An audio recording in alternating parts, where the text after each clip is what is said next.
আজ সারা বিশ্ব কাঁপছে এক অজানা আতঙ্কে। যদি এই ব্রোকেন অ্যারো বা হারিয়ে যাওয়া মরণাস্ত্রগুলো গিয়ে পড়ে শত্রু দেশের হাতে, তবে কি হবে? যুদ্ধের শুরুতেই ইরানকে হটাতে আধুনিক সব অস্ত্র খরচ করে ফেলেছে যুক্তরাষ্ট্র। আর তাই ইরানকে দমাতে যখন তাদের ওপর পারমাণবিক হামলা করার কথা ভাবছেন ট্রাম্প, ঠিক তখনই সামনে আসে এক ভয়াবহ গোপন তথ্য। তাদের বিশাল অস্ত্র ভান্ডার থেকে 6টি শক্তিশালী পরমাণু বোমা হারিয়ে গেছে।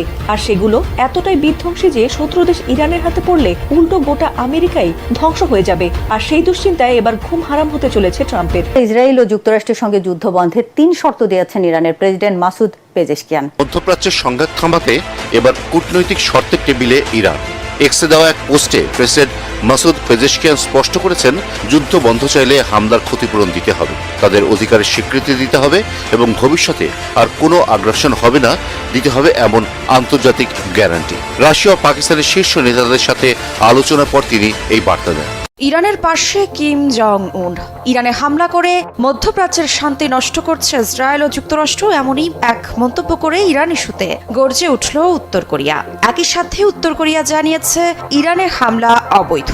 তবে কি বিশ্ব রাজনীতিতে নতুন সামরিক অক্ষ তৈরি হচ্ছে? ইরান ইস্যুতে এবার বিদ্রোহের ইঙ্গিত দিল খোদ মার্কিন সেনা সদস্যরা।